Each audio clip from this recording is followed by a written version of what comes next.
What's going on, everybody? My name is Dan and this is DT Design. Welcome to another build video. So I know it's been a while since I've posted, but I'm back now with a great build video for you. Today we're putting together a post-apocalyptic Toyota Hilux. So it's going to be kind of in the future setting where some tragic stuff has happened. We're going very swampy, water resin, as you can tell by the thumbnail that you've seen.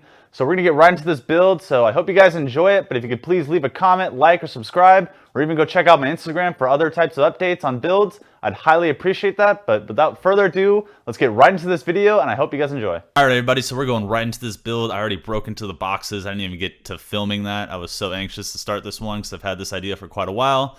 But I had this Toyota Hilux 1/24th scale kit that's been hanging around. It was supposed to be used for some commissions, but never happened. So starting off, I just kind of cut out this hood because I wanted to go with an exposed engine look. I also have some plain parts back there from a World War II kit, and I also bought this engine separately and 3D printed some stuff.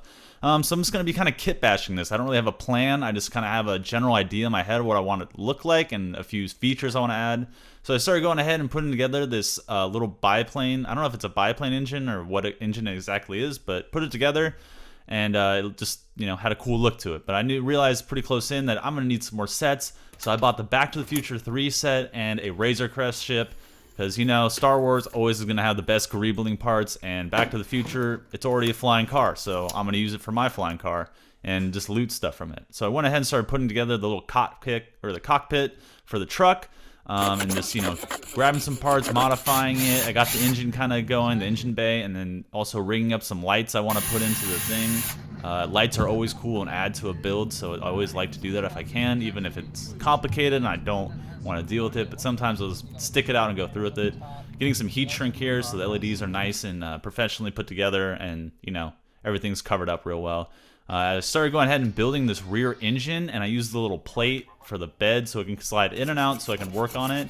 And then when I was ready, I can put it in, and then just drilling initial holes and testing out some of the lights where I want to put them, just for being able to mount the whole car so it looks like it's actually levitating. As you can see here, I got the whole engine together, but I want to cover up some of these seams. So I got this glazed putty that I have. It's real nice. It's a little expensive, but it's better than some of the Rust-Oleum putties I've found. So as you can see, I kind of got, you know, the essential build of what I want to do, but now I want to add some dents and some damage to the body of this car just to give it some more character, some more weathering, and so doing this before you paint, obviously, because you got to heat it with a blowtorch and kind of fuck with it.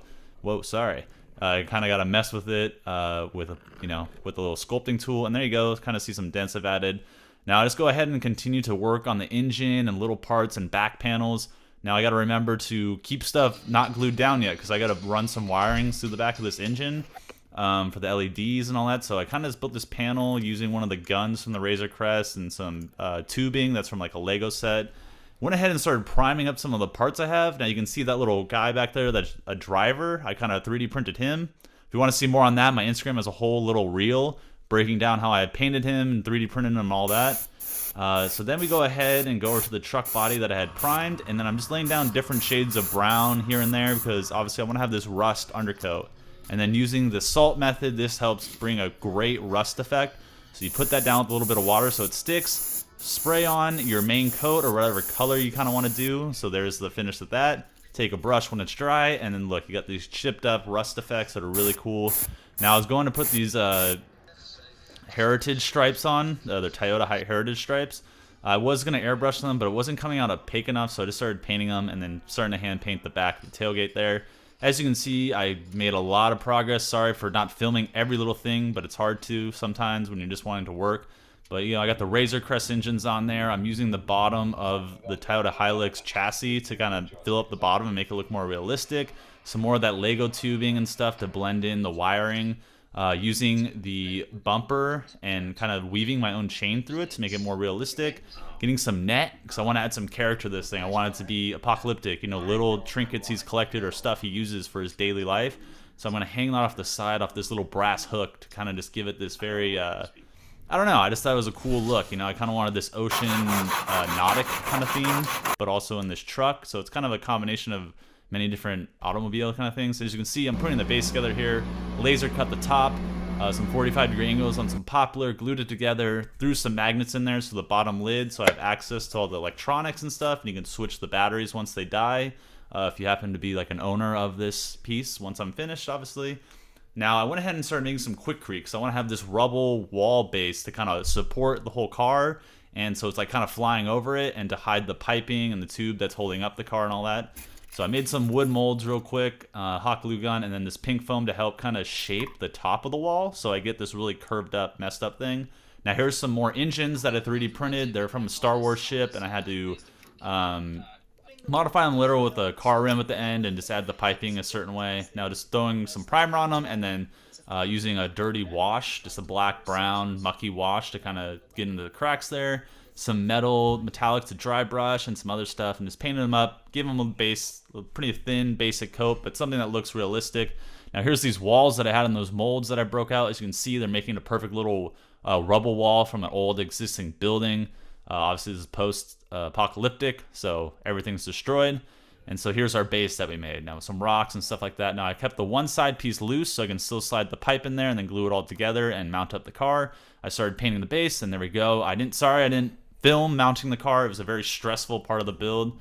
And just went around weathering the base, adding some more weathering to the car with the pastels. You can see the wiring that's covered up and stylized. And then we have some extra junk and trash we want to throw down on the base that's going to be sitting within the water that we pour here.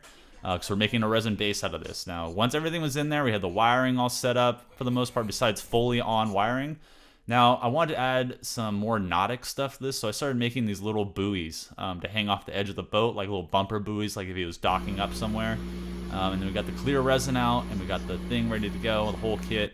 Laser cut some acrylic pieces to use as the wall, because resin doesn't want to stick to the acrylic. I still put some wax on the inside of the walls to help the resin from not binding on it, and just making sure everything was sealed up real well, because you don't want this stuff to leak. It's a pain in the ass.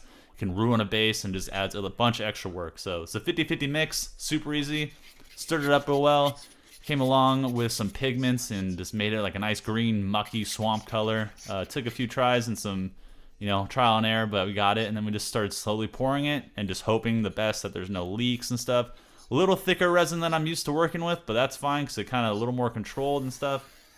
Use the blowtorch, get those bubbles out of there, make it look nice and clean and smooth, and then 24 hours later could crack off all the resin. Now I went right into wiring up all the wires, so I tested all the lights before I went full in, shoved the switches in. I had to do a little modification to the base to make them fit, figured out which wires go where, and then kind of taped them together to kind of clean up the mess of wires and just organize it and just kind of professionalize it. And then just started soldering batteries in the wires, so 2 lights to 1 battery, and there's 2 batteries in there. 2 different switches. So we got the headlights and the engine lights is pretty much what we got. Now we're getting to the end here. Just got to cover up the base paint, cover it with black, make it look nice. And then I'm just threading up these little buoys and mounting those on there, which I did go ahead and weather once I tied on and got the look I was going for. You can see the little fishing net it's up against, so it all kind of goes together real well. And then, yeah, so here's the build, guys. I hope you enjoyed it.